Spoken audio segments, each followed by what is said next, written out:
All right, let's get into our biggest ranking fallers. Heath, what do you got? Yeah, I don't think it was probably related to anybody playing, but I have moved Jonathan Taylor down to round 3. And I know he's supposed to be coming back this week, but I hated that little caveat that was added onto it, that he has told the team that he will not be practicing or playing unless he is 100%. How many running backs are 100% for multiple games in an NFL season? It's a brutal position. It's one of the reasons I think these guys are so irritated over not having the ability to go earn the money that everybody else does, because they take 350 hits a season if they're good. Right. I don't feel good about. I feel worse about Taylor than I do Jacobs right now. Do you feel better about Ramondre Stevenson than Jonathan Taylor at this point? I haven't moved Stevenson at all, and he was at the end of round 3, so I still have Taylor ahead of him. But I think that's a fair discussion, and I think anybody who's really excited about Stevenson should like him more than Taylor right now. Jamie? Not yet. I don't think this is anything more than the continued posturing about the contract. That he's saying he's not going to be 100% healthy. I mean, look, if he got a contract tomorrow, I'm guessing he's practicing. So I don't think this is anything more than the continued posturing about what the stance has been. I'm not going to play unless I'm satisfied to some degree. So my opinion on Taylor has not changed as a result of what happened. I just think the way he's going about it actually leaves like that. You've talked about it before. The NFL has basically legislated out the ability to hold out. Like it's a terrible situation for the players if they try to hold out and miss games now. I do think the angle he's going with it is the one way you can maybe do that and pull it off. It's kind of the thing Dobbins is trying to pull off right now. If you just say my ankle is not okay, yeah, I don't know that they can fine you for that. Correct. It's different than Jacob's situation because he's not under contract technically. He has not signed his franchise deal. So yes, he is a hold in, and that's like I said. I think if he was paid, he's practicing. This is his way of getting out of not practicing without being fined. Okay. We just got some breaking news on Zach Ertz. We'll tell you about that in just a little bit here. Jamie, who's a rankings faller for you? I mean, aside from the Eagles running backs and the flip side of Khalil Herbert, so Deontay Foreman, because I didn't like the fact of when he was playing. Greg Dulcich. The fact that Adam Trautman is playing ahead of him is not good for a guy that's coming with Sean Payton to Denver. That could be bad, for a guy that I think had some breakout potential and still might, but it's just tough to say that he's got that same upside if he's not even number 1 on the depth chart. Again, that could change, and I don't think that Trautman's better than him. But if they're going to feature Trautman to whatever extent they're going to feature him, whether it's first and second down because he's a better blocker, or he's getting some third down opportunities or some red zone opportunities. Any player at that position playing ahead of Dulcich it's hard to trust. So I didn't drop him tremendously, but I did put the 2 rookie tight ends ahead of him who were right behind him for me. Okay. So Kincaid and Laporta have moved up, and Dulcich has moved down behind them. The word pathetic comes to mind when thinking about the Broncos offense this past weekend.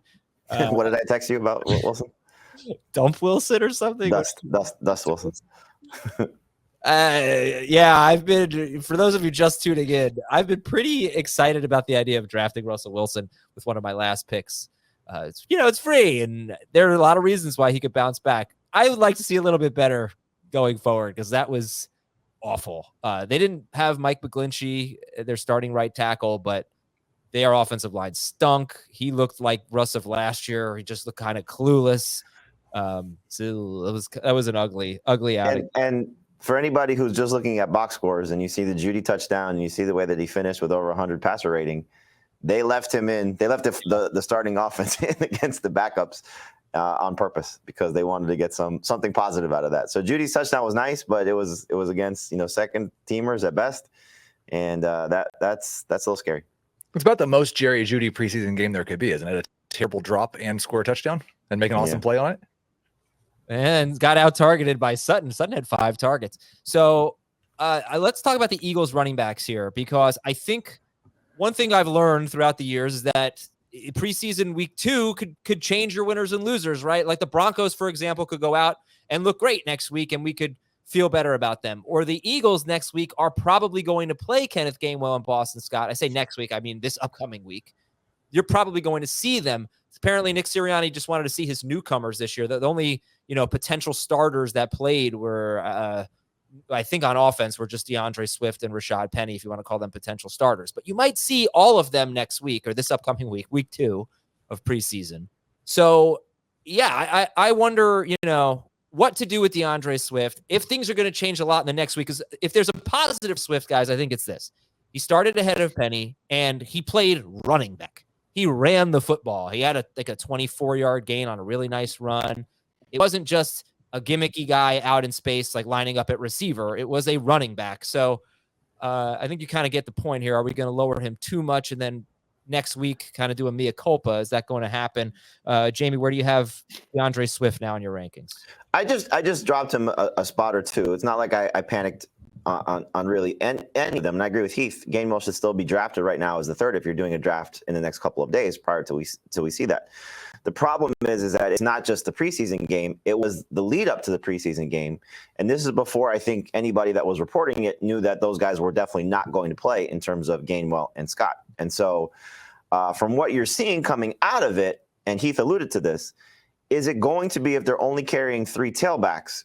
Is it Penny competing for that fourth or 4 tailbacks, I guess? Is Penny competing for that 4th spot and going to be either A, on the roster bubble, and B, not active every week? So it's just a little telling right now that the lead up to it was that, and then the eyeball, not the eyeball, but the product was that, on the field. And so yes, Swift looked good. The 22-yard run was nice. He had a nice cut and made it, bounce to the outside. But you got to know what you're dealing with him as well. He's an injury-prone guy. So it would not be shocking at all if 2 things happen. One, if this is as much of a committee backfield as we're going to have in the NFL, where there's 3 guys touching the ball on a weekly basis, again, maybe 4, or are they just not happy with what they have and they bring somebody else in? Because there are still a couple guys out there that could be a big hindrance to this entire backfield. So if it's Gainwell right now and you're drafting him late, you might get a steal. If it's Penny and he falls, you might get a steal. But I think right now the safest one is probably DeAndre Swift, because it'd be very surprised if he doesn't have some semblance of a role. And at least maybe the passing down work gets better. They throw the ball to the running backs more, or he does happen to be the best running back there from a running downs perspective and could be an absolute steal if they give him that work and he stays healthy. And I'm curious because I didn't move Swift or Penny because I felt like I was already quite a bit lower on them. But I got Swift as RB 32 in round 8. Penny is RB 38 in round 10, 11 turn. So I'm not excited about drafting either of them. I don't think I've drafted one of them yet this season.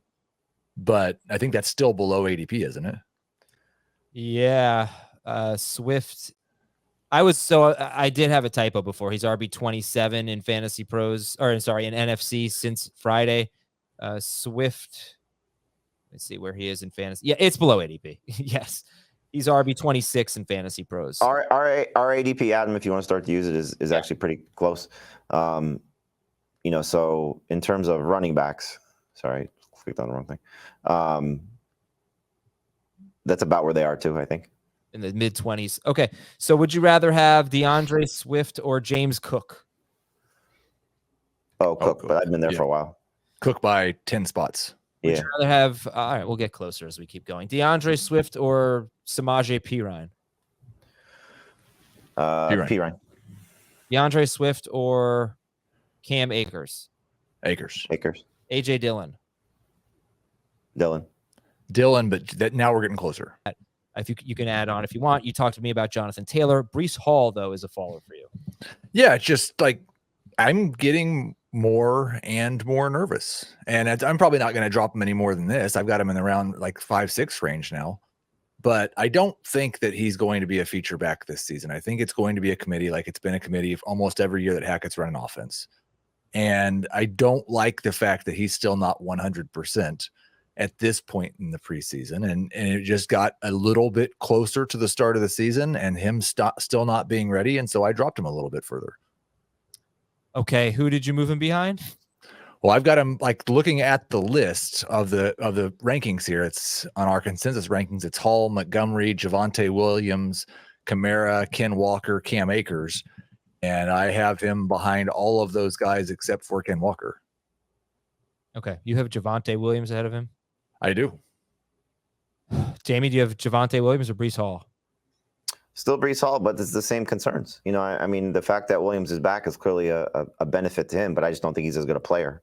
The thing that's shocking to me, though, is when I see these analyst drafts where Breece Hall still goes at the 2-3 turn or early in the third round. I just don't understand that. Right. So I think the hope would be, and this is why I still would draft Breece Hall in the round 4, round 5 range, but he doesn't typically fall that far, is that he has a longer stretch, but the type of finish that J.K. Dobbins had last season. But it's not just a 4-game sample size; it's hopefully an 8-game sample size, and maybe they're being cautious in holding him out. But you have to factor in when you're doing a draft with Breece Hall, A, that he's not healthy, and B, that there's still the chance of Dalvin Cook coming. So I understand why people like Heath are moving off of him completely.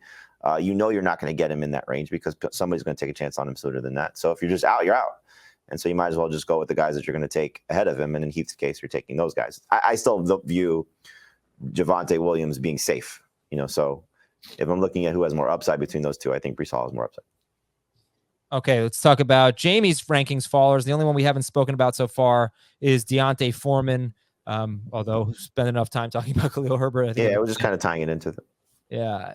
Is he the last running back you take on the Bears now? How long has that been the case, if that is the case? From the draft, I really like the potential of Rashaad Johnson, and he had a nice run. I think if you saw, he broke some tackles and, is going to be a presence for them. So this isn't a Khalil Herbert's escaped any competition. But I think if you just look at it, okay, who played the most with the starters? And then how did the backup sort of shake out? And Foreman was, definitely behind Herbert, and I don't think has as much upside as Johnson does. But there's going to be, probably a stretch in the season. Hopefully it's not more than 3 or 4 games where Deontay Foreman probably matters. So you still take a late round flyer on him. It's just a matter of at what point does he get a chance to, get those touchdown opportunities and those rushing opportunities, because he's definitely not going to be a factor in the passing game. Never has in his career. So one player I want to see what happens if they keep playing their starters is Najee Harris, because this was not a good game for Najee Harris. This was not Jaylen Warren being used as a third down back. This was a true committee, just based on what we saw in one quarter, basically, of preseason football, if that. I don't remember how long they played, but I don't know if you guys had any strong thoughts on that. I mean, look, actually, it was a pretty good day for the offense. Right? Pickens' touchdown was really nice. Deontay got a ton of targets, of course. But Najee Harris did not separate himself from Jaylen Warren, even in snaps, I don't think, or role. I mean, Heath, you're the anti-Najee guy, so go ahead. Yeah, but this is another one of those guys. Like I didn't move him down because I've already got him at, like, I guess he is still RB17. I could see moving Dameon Pierce or Rachaad White or James Conner or those guys ahead of him.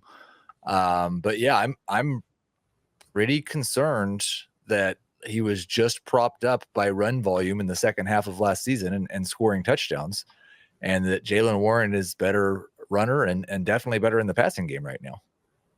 You just, the thing that should make you feel good about Najee is the history of the coach. And so is that going to be a philosophy change that they go with multiple guys? Now you could say, okay, last year we dealt with Najee struggling through the first half of the season because he wasn't healthy, dealing with the foot injury, and that maybe Jaylen Warren does offer some different things if they are going to consider themselves a playoff team. But, I think Najee's volume is still relatively safe. It's just a matter of, is the ceiling for his volume safe? So he's going to be the lead running back there. It's just going to be a 70-30 split, which is probably something we've never seen. I don't know the exact math on it, but, is it 60-40? Is it 50-50? Then you really got to be panicked on Najee. So 70-30 I'd be okay with. Give Jaylen Warren some work, let Najee get through the season healthy.